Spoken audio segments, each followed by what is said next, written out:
अच्छी और सच्ची खबरों में सबसे पहले बात महाकुंभ की, जिसकी शुभ शुरुआत आज हो गई है और पहले ही दिन करीब 1.5 करोड़ से ज्यादा लोगों ने संगम में आस्था की डुबकी लगाई है।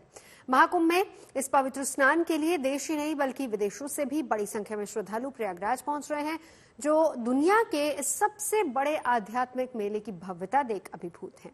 हालांकि पहला अमृत स्नान मकर संक्रांति पर यानी कि कल सुबह होगा, जिसमें अलग अलग अखाड़ों के साधु संत तय क्रम के मुताबिक संगम में आस्था की डुबकी लगाएंगे।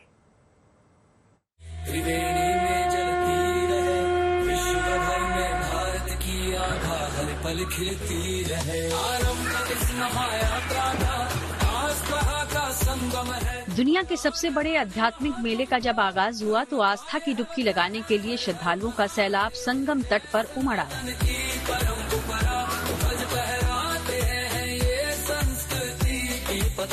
पहले ही दिन घाट के घाट श्रद्धालुओं से पटे नजर आए। भीड़ इतनी कि घाटों पर पैर रखने तक की जगह नहीं।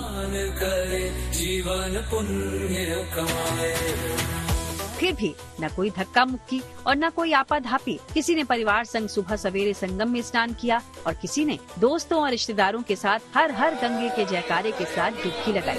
हमारी आस्था का प्रतीक सनातन धर्म का दीपक जो विश्व में फैले अद्वितीय। महाकुंभ 2025 में स्नान का आज पहला दिन रहा, लिहाजा संगम में स्नान और दान कर पुण्य कमाने के इरादे से लाखों लोग पहुंचे। दावा ये किया जा रहा है कि पहले ही दिन शुरुआती कुछ घंटों में ही 60 लाख से ज्यादा श्रद्धालुओं ने इस कड़ाके की ठंड में संगम में डुबकी लगाई। परम पुण्यमयी प्रयाग की धरती और इसके साथ ही महाकुंभ का ये संयोग और उस पर पौष पूर्णिमा का ये योग, ऐसा लग रहा है जैसे पूरी सृष्टि यहीं संगम तट पर आ गई है। सुबह से लगभग 50 लाख से ज्यादा लोग स्नान कर चुके हैं, क्योंकि गंगा और यमुना के दोनों तरफ के घाट अगर हम मिला दें तो प्रशासन ने 20 किलोमीटर से लंबे घाट बनाए हैं। लेकिन आप देख सकते हैं कैसे लोगों की भीड़ लगातार चली आ रही है, जैसे कोई एक्सप्रेस धीरे धीरे अपने प्लेटफॉर्म पर लग रही है। पूरा कुंभ मेला क्षेत्र 20 किलोमीटर में फैला हुआ है और हर किसी को इंतजार है किलोमीटर चलने के बाद कि वो घाट पर कब पहुंचे। यहाँ पर मैं मौजूद हूँ, ये है 14 रत्न कथा द्वार। इसमें समुद्र मंथन से जो चीजें निकली थी, 14 रत्न निकले थे, उनको दर्शाया गया है। सबसे पहले महादेव आपको नजर आएंगे विष लेते हुए, इसी तरीके से ऐरावत हाथी यहाँ पर नजर आएगा, धनवंतरी नजर आएंगी, माता लक्ष्मी नजर आएंगी और कामधेनु गाय नजर आएगी। तो ये इस तरीके के द्वार पूरे कुंभ मेला क्षेत्र में बनाए गए हैं। धर्म द्वार अलग है, स्वास्तिक द्वार अलग है और इस द्वार से होकर जाते हैं सीधे घाट की ओर। घाट से करीब 1 किलोमीटर की दूरी पर मैं हूँ इस वक्त और जहाँ तक आप नजर घुमाएंगे वहाँ तक आपको लोगों की भीड़ नजर आएगी। ज्योतिष के जानकार बता रहे हैं कि इस बार पौष पूर्णिमा से शुरू हुआ ये महाकुंभ बेहद खास है, क्योंकि इस बार 144 वर्षों बाद ग्रहों का दुर्लभ संयोग बना है। कहा जा रहा है कि ये संयोग ठीक वैसा ही है जैसा समुद्र मंथन के दौरान बना था। आज जैसा हम लोग देख रहे हैं कि इतना जन सैलाब यहाँ पर उमड़ के आया है इतनी कड़कड़ाटे की ठंडी में, उसका एक कारण है। उसका कारण क्या है कि आज पौष पूर्णिमा है और आज महाकुंभ का प्रारंभ हो रहा है और ये जो ग्रह नक्षत्र हैं ये 12 साल बाद ऐसे लगे हुए हैं। और अगर चक्र की बात करें तो 144 वर्ष बाद ये पूर्ण महाकुंभ है, क्योंकि बृहस्पति की गति से निर्धारण होता है। और जैसा कि विज्ञान बताता है, man himself is a tiny solar system. जो करोड़ों प्रकाश वर्ष दूर जो ब्रह्मांड है, तो एक लघु ब्रह्मांड हमारे अंदर है। Man himself is a tiny solar system.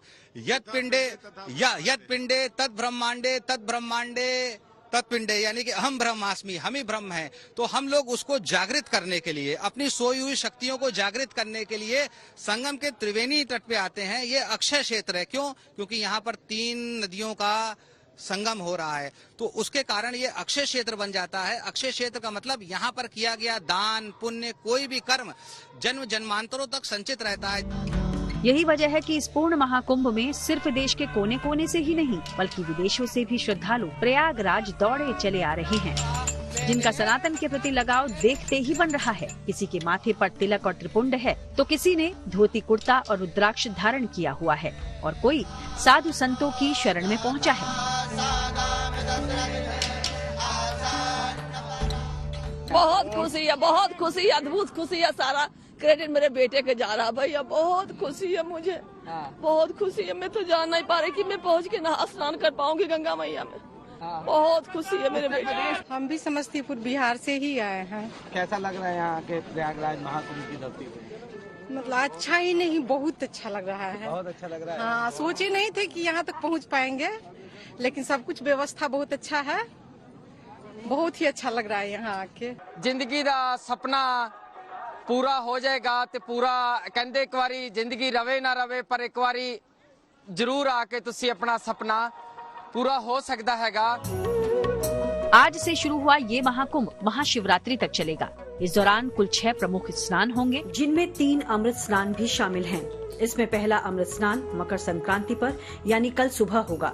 दूसरा अमृत स्नान 29 जनवरी को मौनी अमावस्या पर, जबकि तीसरा अमृत स्नान 3 फरवरी को बसंत पंचमी के दिन किया जाएगा। ये अमृत स्नान महाकुंभ में आए साधु संतों के लिए काफी अहम होते हैं, क्योंकि इन मौकों पर ही ये साधु संत हाथी, घोड़ों, रथ और फूलों से सजी गाड़ी पर सवार होकर आएंगे और संगम में आस्था की डुबकी लगाएंगे।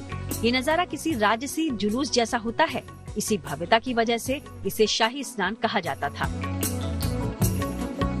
लेकिन अब इसका नाम बदलकर अमृत स्नान कर दिया गया है। इन अमृत स्नान के मौकों पर साधु संतों के स्नान के बाद ही आम श्रद्धालु स्नान कर पाते हैं। ये परंपरा सदियों से ऐसे ही चली आ रही है। के योग की शुरुआत तो पौष पूर्णिमा से हो जाती है, लेकिन जो अखाड़े हैं, अखाड़े पहला स्नान वो हमेशा से सदियों से जो पुराने कुंभ की परंपरा रही है, उसमें पहला स्नान वो मकर संक्रांति का करते हैं और दूसरा स्नान जो सबसे मुख्य स्नान होता है वो मौनी अमावस्या का और तीसरा बसंत पंचमी का। ये सदियों से परंपरा चल रही है और यही स्नान का क्रम हरिद्वार के कुंभ में भी होता है। त्रिवेणी के शहर प्रयागराज में शुरू हुआ ये महाकुंभ सिर्फ एक धार्मिक आयोजन भर नहीं है, बल्कि ये भारत की अनूठी संस्कृति और एकता का प्रतीक भी है। प्रयागराज से संजय शर्मा, कुंजन दीक्षित, कुमार अभिषेक और आनंद राज के साथ bureau report, good news today. तो कल सुबह महाकुंभ का पहला अमृत स्नान होने वाला है, जिसमें सबसे पहले अखाड़ों से जुड़े साधु संत संगम में डुबकी लगाएंगे। लेकिन ये 13 अखाड़े किस क्रम में संगम में स्नान करेंगे, ये जानने के लिए हमारे सहयोगी उदय गुप्ता ने अखिल भारतीय अखाड़ा परिषद के अध्यक्ष रविंद्र पुरी से बात की। पहला अमृत स्नान 14 तारीख को होना है, यानी कल होना है। किस तरह से स्नान की व्यवस्थाएं की गई हैं और जो अमृत स्नान होगा उसमें जो अखाड़े शामिल होंगे वो किस तरह से, किस क्रम में शामिल होंगे, इस बातचीत के लिए हमारे साथ मौजूद हैं अखिल भारतीय अखाड़ा परिषद के अध्यक्ष श्री रविंद्र पुरी जी।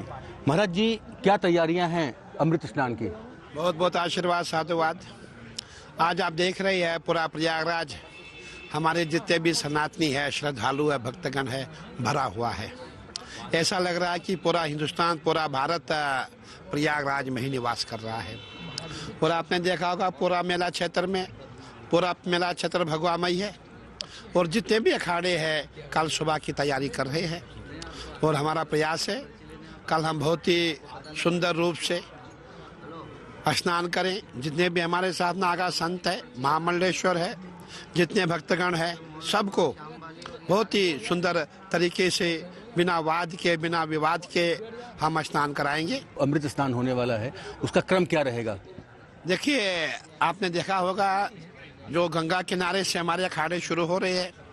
सर्वप्रथम हमारा निर्माणी अखाड़ा एवं मटल अखाड़ा, इनका पहला स्नान होगा। उसके बाद निरंजनी अखाड़ा, आनंद अखाड़ा, इनका दूसरा स्नान होगा और तीसरा स्नान हमारा जूना अखाड़ा, आह्वान अखाड़ा, अग्नि अखाड़ा।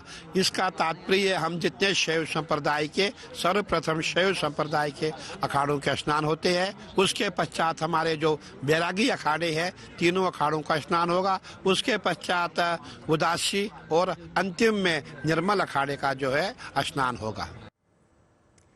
महाकुंभ की शुरुआत के साथ ही आज देश के कई त्योहार भी धूमधाम से मनाया जा रहे हैं। दक्षिण भारत के राज्यों में जहां पोंगल का पर्व बड़ी धूमधाम के साथ मनाया जा रहा है, वहीं पूर्वोत्तर के राज्य असम में बिहू मनाया जा रहा है, जो किसानों का त्योहार है। और इस मौके पर लोग अच्छी फसल के लिए प्रकृति और देवताओं का धन्यवाद करते हैं।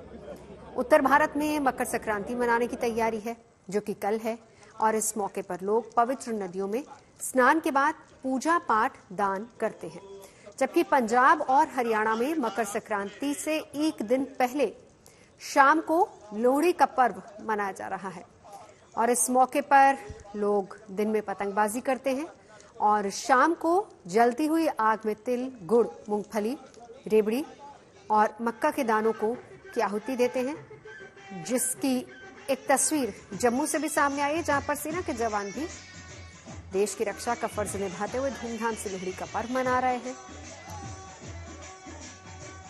वहीं पतंगबाजी भी इस दिन की जाती है।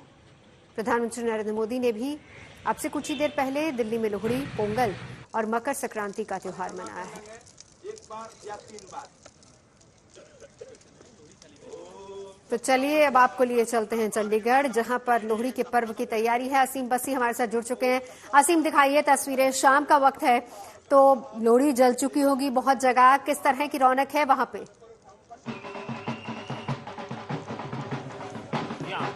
शाम का वक्त है पंजाब में और यहाँ लोहड़ी मनाई जाती है बड़ी धूमधाम से। आप मेरे पीछे देख सकते हैं किस तरह सेलिब्रेशन चल रहा है। यहाँ पर अलग अलग तरीके ढोल जो है वो चल रहा है और लोग यहाँ पर सेलिब्रेट कर रहे हैं अलग अलग तरीके से।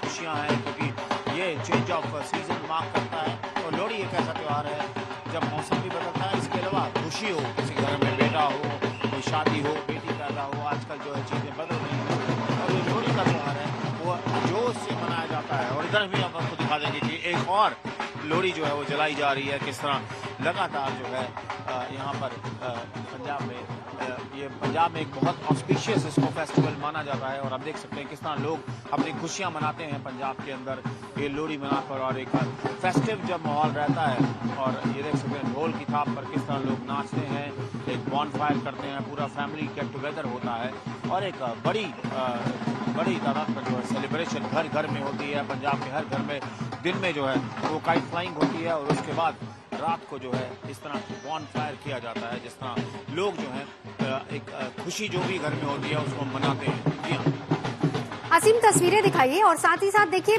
बहुत सारी चीजें, बहुत सारे रिचुअल्स इसके साथ जुड़े हुए हैं। वक्त के साथ साथ मनाने के तरीके भी बहुत बदले हैं। पहले जहां परिवार के लोग इकट्ठा होकर मनाते थे, अब देखा गया है कि कम्युनिटी में इसको सेलिब्रेट किया जाता है, क्योंकि लोग अब शहरों में शिफ्ट हो गए, शहरों में अलग अलग लोग रहते हैं लेकिन एक साथ उस फेस्टिवल को सेलिब्रेट करते हैं। नवविवाहित जोड़ों की पहली लोहड़ी मनाई जाती है, बेटा या बेटी अगर पैदा हो तो पहली लोहड़ी मनाई जाती है। और इसके अलावा वहां पर अलग अलग तरीकों से लोहड़ी का ये पर्व मनाया जाता है। इस वक्त जहां पर है वहां पर किस खुशी में इस बार जो लोहड़ी की खुशी है वो क्या है? जी मैं आपको बता दूं, हम इस वक्त सेक्टर 43 में है चंडीगढ़ के और यहाँ पर एक बेटा है जिनके घर में बेटा हुआ, उनकी लोहड़ी मनाई जा रही है। और अलग अलग तरीका होता है, चाहे वो न्यूली वेड हो, नई शादी हो, बेटा पैदा हो, बेटी पैदा हो। और घरों के अलावा कम्युनिटी हॉल्स में, प्राइवेट सोसाइटीज़ में ये एक इतना इम्पोर्टेंट रिचुअल है पंजाब में। 13 जनवरी हमेशा ही एक सिंबॉलिक रहा है लोहड़ी के लिए। पूरा दिन जो है वो काइट फ्लाइंग होती है, पतंगबाजी होती है, चाहे वो अमृतसर हो, जलंधर हो, लुधियाना हो, बठिंडा हो। लेकिन इस वक्त आप देख सकते हैं किस तरह जो ढोल की थाप के ऊपर लोग जो है वो डांस कर रहे हैं, बॉन फायर हो रहा है। एक चेंज ऑफ सीजन का मार्क भी है और सेलिब्रेशंस का मार्क भी है। और आजकल जैसे पीछे भी हमने बताया था लगभग 2 घंटे पहले कि अब चीज़ें बदली हैं। पहले एक टाइम था पंजाब में जब बेटा पैदा होता तब लोहड़ी मनाई जाती थी, लेकिन पंजाब में बेटियों की भी बहुत लोहड़ी जो है वो मनाई जाती है। जब किसी घर में बेटी पैदा होती है तो 13 जनवरी जब आती है तो पहली लोहड़ी मनाई जाती है, न्यूली वेड्स की मनाई जाती है। और यहाँ पे भी उसी तरह सेलिब्रेशन जो है वो चल रहा है और लगातार जो है लोग सेलिब्रेट कर रहे हैं। जी हाँ, बिल्कुल, बेटी हो या बेटा हो आजकल लोग मनाते हैं क्योंकि वक्त बदल गया है और इसीलिए फर्क नहीं किया जाता है। अब बेटी होने पर भी पहली लोहड़ी मनाई जाती है। लेकिन इसके अलावा जो सबसे ज्यादा खुशी होती है वो तो न्यूली वेड्स की लोहड़ी जो होती है, पहली लोहड़ी, उसकी ज्यादा खुशी होती है। गांव में और अगर मैं शहरों की बात करूं, आपको क्या लगता है कितना अंतर आया है इस सेलिब्रेशन को लेकर? जी मुझे लगता है कि सेलिब्रेशन जहाँ तक की है कि सेलिब्रेशन चाहे पूरा पंजाब हो, चाहे शहर हो, चाहे गांव हो, हर जगह सेलिब्रेशन जो है वो बड़ा है, एस्केलेट हुआ है। लोग इसको बहुत फेस्टिवल को आप देख सकते हैं, मेरे बाएं तरफ भी ढोल बज रहा है, मेरे दाएं तरफ भी ढोल बज रहा है। सो आप उससे एक अंदाजा लगा सकते हैं भी किस तरह जो है लोग जुबिलेशन करते हैं, सेलिब्रेशन करते हैं और लगातार जो है लोग इस खुशी को मनाते हैं। गांव हो चाहे शहर हो, पतंगबाजी होती है, कोई भी लोहड़ी हो, किसी घर में कोई किसी तरह का कोई फेस्टिव ओकेजन हो, कोई शादी हुई हो, बेटा पैदा हुआ हो, बेटी पैदा हुई हो, लेकिन लोहड़ी जो है वो मनाई जाती है। शहर और गांव में कोई खूबसूरत अंतर नहीं तस्वीरें होता। तो पंजाब में लोहड़ी की रौनक जो कि असीम मसीह हमारे सहयोगी हमें दिखा रहे थे। हर जगह पर अलग अलग तरीके से, देखिए पर्व का नाम अलग हो सकता है लेकिन मनाने का तरीका एक, और मनाना खुशियों के साथ मनाना, एक पॉजिटिविटी का संदेश देते ये पर्व। बात हम खुशहाली की टनल की कर लेते हैं, जिसे सरहद पर भारत का दबदबा बढ़ाने वाली सुरंग भी कहा जा रहा है, जिसका आज उद्घाटन हुआ है। जम्मू कश्मीर के गांदरबल जिले में जेड मोड नाम की ये सुरंग 6.5 किलोमीटर लंबी है, जिसकी वजह से अब पूरे साल लोगों के लिए सोनमर्ग पहुंचना आसान हो जाएगा। नई सामरिक चुनौतियों से निपटने के लिए ये सुरंग बहुत अहम रोल अदा करेगी, यानी कि दुश्मनों का होश उड़ाने वाली जेड मोड सुरंग कश्मीर घाटी और लद्दाख दोनों के लिए रणनीतिक और आर्थिक रूप से महत्वपूर्ण साबित होगी।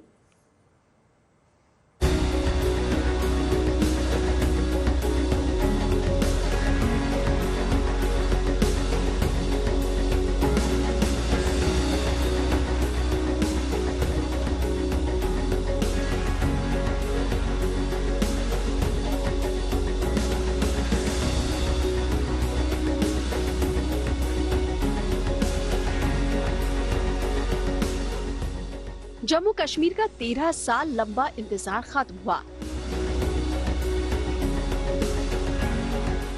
गांदरबल जिले के गगनगीर और सोनमर्ग के बीच 12 किलोमीटर की दूरी घटकर अब 6.5 किलोमीटर ही रह गई है।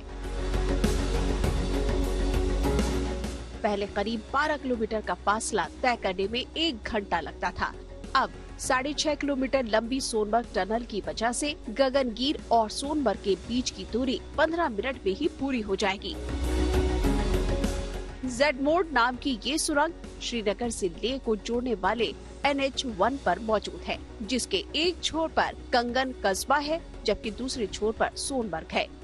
जम्मू कश्मीर के लिए ये टनल इसलिए बड़ी सौगात है क्योंकि पहले इस नेशनल हाईवे का 12 किलोमीटर का हिस्सा बर्फबारी और लैंडस्लाइड की वजह से करीब 5 महीने के लिए बंद हो जाता था, जो अब नहीं होगा। सोनमर्ग के साथ साथ करगिल और लेह के लोगों की, हमारे लेह के लोगों की जिंदगी भी बहुत आसान होगी।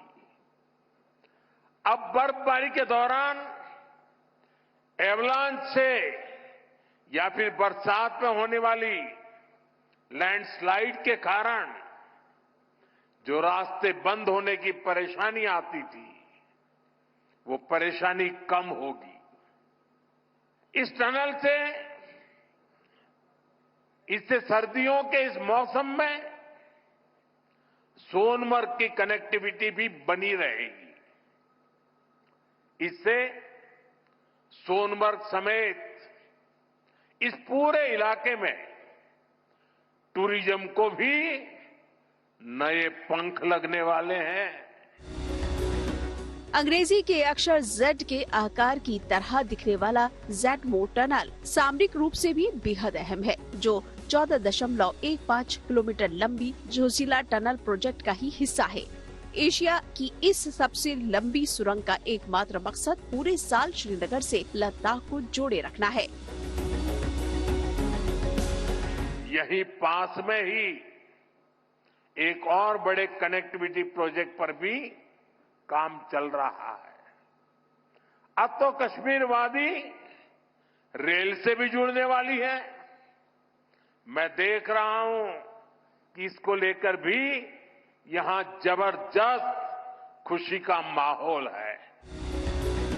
जोजिला टनल सोनमर्ग को लद्दाख के दराज से जोड़ेगी। जोजिला टनल से जेड मोड टनल को जोड़ने के लिए 18 किलोमीटर लंबी सड़क बनाई जाएगी। 4 हिस्सों को मिलाकर जेड मोड टनल को तैयार किया गया है। 6.5 किलोमीटर लंबी इस टनल में गाड़ियों के आने जाने के लिए 10 मीटर चौड़ी सड़कें बनाई गई है, जिसके ठीक बगल में 6.426 किलोमीटर लंबी एक एस्केप टनल भी बनाई गई है।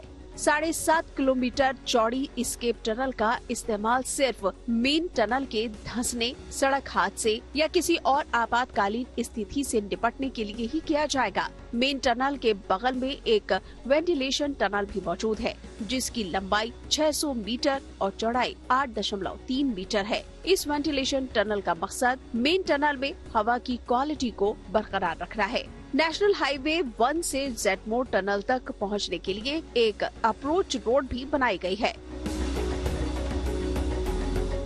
जेडमोर टनल को इस हिसाब से तैयार किया गया है कि इससे हर घंटे 1000 से ज्यादा वाहन गुजर सके। इस दौरान गाड़ियों की स्पीड भी 30 किलोमीटर प्रति घंटा से बढ़कर 70 किलोमीटर प्रति घंटा हो जाएगी। 6,852 फीट ऊंचाई पर बनकर तैयार हुआ जेडमोर टनल को बनाने में 2700 करोड़ रुपए की लागत आई है। इस वक्त हम सोनमर्ग में हैं और मेरे पीछे है जेडमोर टनल। 2700 करोड़ रुपए की लागत से टनल बनी है। कई साल लग गए, कई दुश्वारियां हुई। 6 किलोमीटर के आसपास ये टनल है और पहाड़ों को चीरते हुए गगनगीर से सोनमर्ग का जो रास्ता विंटर्स में बंद रहता था, काफी ज्यादा स्नोफॉल होता था, तो अब जो है ये ऑल वेदर यानी कि पूरे साल हर एक मौसम में ये टनल खुली रहेगी। और जो बड़ा मिशन है कि लद्दाख को जो पूरे साल कनेक्ट करने की बात है, क्योंकि लद्दाख जो है तकरीबन 6 महीने कट ऑफ रहता है देश के बाकी हिस्सों से, तो इसके बाद जो अगला फेज है इस टनल का वो है जोजिला। और जोजिला टनल जब बनेगी तो लद्दाख रीजन के लिए जो है एक गेम चेंजर होगा। लेकिन फिलहाल इस टनल की बात करें तो सोनमर्ग जो है इससे कनेक्ट हो जाएगा। और सोनमर्ग और इस इलाके की इकोनॉमी की बात करें, इधर की डेवलपमेंट की बात करें, टूरिज्म की बात करें, तो उसके लिए ये बहुत बड़ी उपलब्धि है। यही वो सुरंग है जिसके निर्माण के दौरान 20 अक्टूबर 2024 को आतंकवादी हमला हुआ था, जिसमें 6 मजदूरों और 1 डॉक्टर की मौत हो गई थी। यही वजह रही कि उद्घाटन समारोह के दौरान प्रधानमंत्री के साथ मौजूद रहने वाले जम्मू कश्मीर के मुख्यमंत्री उमर अब्दुल्ला भी उनके बलिदान को याद करना नहीं भूले। गुरमीत सिंह जी, अनिल कुमार शुक्ला जी, फहीम नजीर साहब, शशि अब्रोल जी,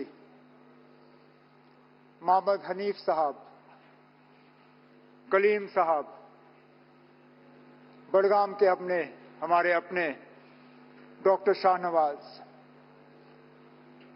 ये 7 नाम लिए बिना अगर मैं अपनी तकरीर शुरू करूं तो शायद इनके साथ एक बहुत बड़ी नाइंसाफी होगी।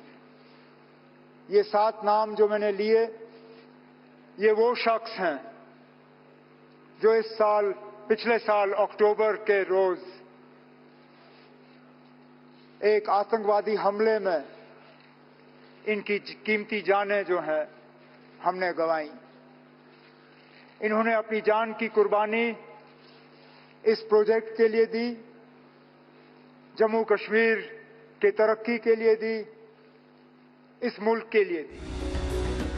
आतंकी संगठन लश्कर-ए-तैयबा के द रेजिडेंस फ्रंट की मंशा थी कि निर्माण में लगे दूसरे श्रमिक और इंजीनियर्स डर जाएं। हालांकि वो गलत साबित हुए।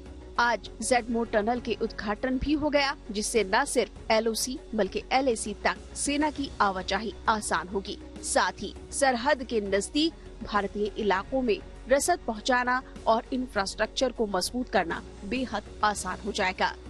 सोनमर्ग से मीर फरीद के साथ bureau report, good news today. खबरें सच्ची होनी चाहिए, अच्छी खुद ब खुद लगती हैं। Navjot Randhawa signing off. आप सुनते रहिए गुड न्यूज, देखते रहिए गुड न्यूज टुडे।